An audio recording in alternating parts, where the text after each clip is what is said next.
Bonjour, je m'appelle Ghislain et aujourd'hui, l'objectif de cette vidéo est de vous présenter un aspect qui n'est pas souvent trop développé sur le web ou sur les réseaux sociaux, un aspect pour lequel on n'en parle pas trop souvent, peut-être dans des vidéos, mais j'ai décidé aujourd'hui de donner mon avis là-dessus ou de parler à haute voix à propos de ce sujet. Il s'agit de quoi exactement? Il s'agit des personnes nouvellement arrivées et des personnes qui les reçoivent. Qu'est-ce qui se passe le plus souvent? Quand vous venez d'arriver, celui-là, que ce soit un ami, un frère, une sœur, membre de la famille en général, cette personne qui reçoit un nouvel arrivant a dû prendre beaucoup de son temps et a dû mettre beaucoup de sacrifices pour pouvoir recevoir cette personne-là.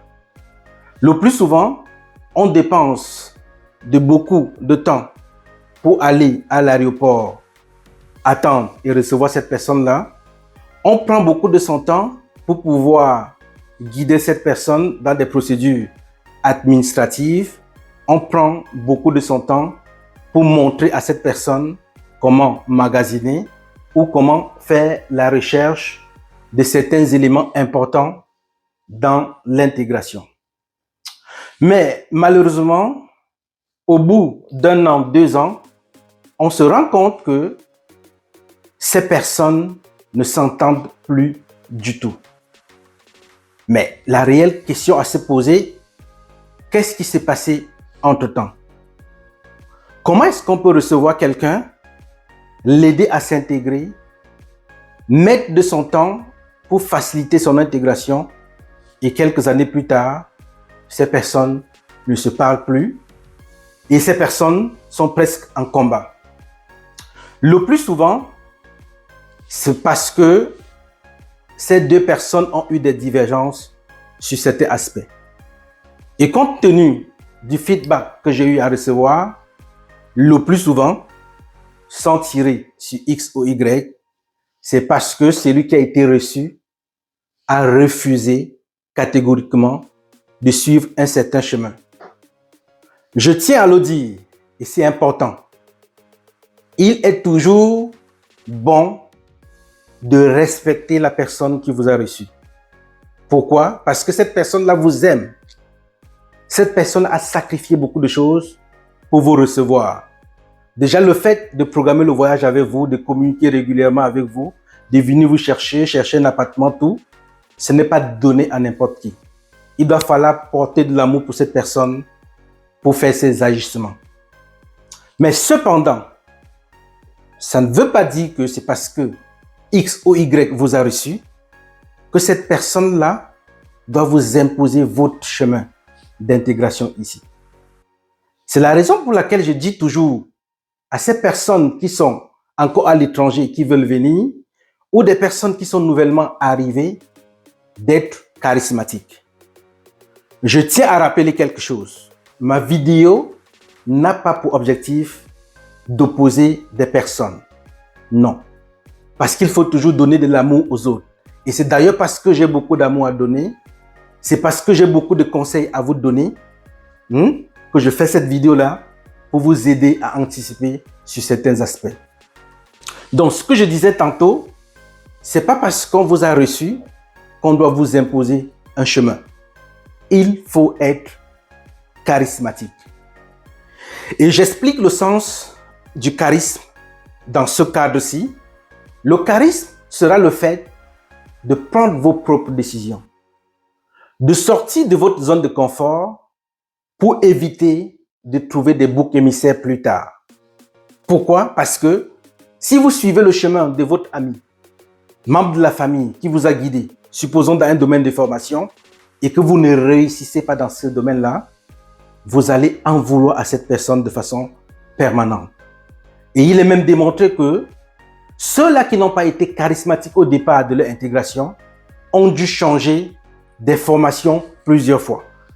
Faire par exemple une formation sur 2 ans, 1 an, après laisser aller faire une autre formation, après laisser aller faire une autre formation. Pourquoi? Parce qu'au départ, cette personne n'a pas pris le temps de collecter les informations et de décider personnellement de ce qu'elle a eu à faire. Ceux qui vous reçoivent, moi j'en fais partie, le plus souvent, vous partagent des expériences qu'elles ont vécues. Oui, ces personnes qui vous reçoivent, de partager leur propre expérience. Mais il faut toujours poser la question. Si mon ami a réussi dans tel domaine, est-ce que je serai capable de réussir dans les mêmes domaines? Est-ce que j'ai des forces, des qualités pour réussir dans ces domaines-là? C'est à partir de cet instant-là que votre charisme doit entrer en jeu. Vous devez réfléchir, vous devez vous projeter dans l'avenir, vous devez savoir ce qui est bon pour vous. Sinon, 10 ans après, vous penserez que vous venez d'arriver parce que vous n'aurez pas bougé d'un pouce. Oui, ça ne blague pas du tout, justement au niveau de l'intégration, quand on se trompe dès le départ. Le plus souvent, quand on est en Afrique, on se dit, ah, telle personne est en Europe, en Amérique depuis 20 ans, 30 ans, mais il n'a rien fait du tout. Parfois, justement, c'est parce que c'est difficile en ce qui concerne l'intégration. Parfois, parce qu'on a eu à faire des mauvais choix.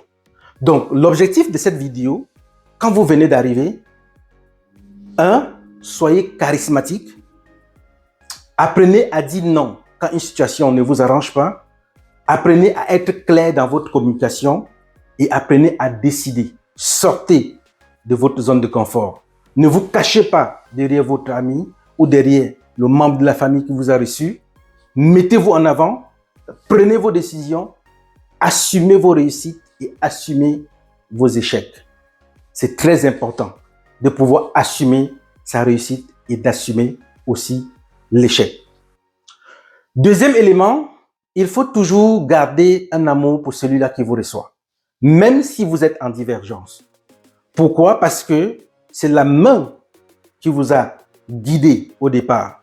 Même si vous devenez peut-être un homme puissant au Canada plus tard, gardez toujours dans un coin de votre tête que c'est telle personne qui m'a reçu, telle personne m'a aidé.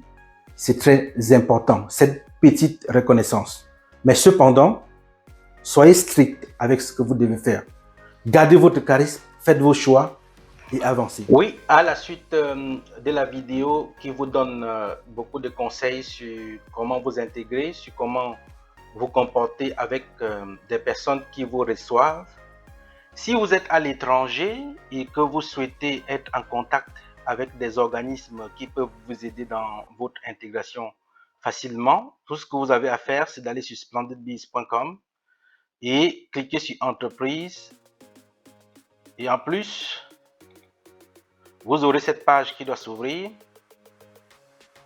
Et à partir de cette barre de recherche, vous pouvez taper pour faire la recherche des organismes que vous souhaitez avoir. Et maintenant, si vous êtes à l'étranger et que vous souhaitez avoir des meilleurs consultants en immigration, par exemple, qui vont vous aider dans votre procédure d'immigration, des personnes qui sont qualifiées, des personnes sérieuses, alors vous allez tout simplement sur Splendid Biz aussi, vous cliquez sur consultant en immigration et vous ouvrez la page pour pouvoir avoir accès à ces différents consultants en immigration. Et aussi, n'hésitez pas à nous contacter au 514-583-0232, 514-583-0232 pour avoir information. Et si vous êtes un cabinet d'immigration ou une entreprise qui gère les dossiers d'immigration, venez vous inscrire sur la plateforme tout simplement et entrer en contact avec nous pour que nous puissions vous mettre en relation avec des personnes là qui ont besoin de lancer leur dossier. Et n'oubliez pas, Splendid Biz est la meilleure plateforme au niveau du Canada qui permet à de nouvelles personnes qui viennent d'arriver de pouvoir se retrouver facilement et qui permet aussi aux personnes qui sont déjà installées depuis de pouvoir communiquer entre elles et surtout faire des affaires de manière transparente, ouverte et à des prix défiant toute concurrence. Donc, vous allez tout simplement sur la plateforme, vous cliquez sur membre et vous défilez vous verrez que vous avez déjà beaucoup de personnes qui sont inscrites sur la plateforme. Vous pouvez les contacter. Et si vous n'avez pas de réponse, écrivez-nous. Nous allons vous faciliter la mise en relation. Ciao!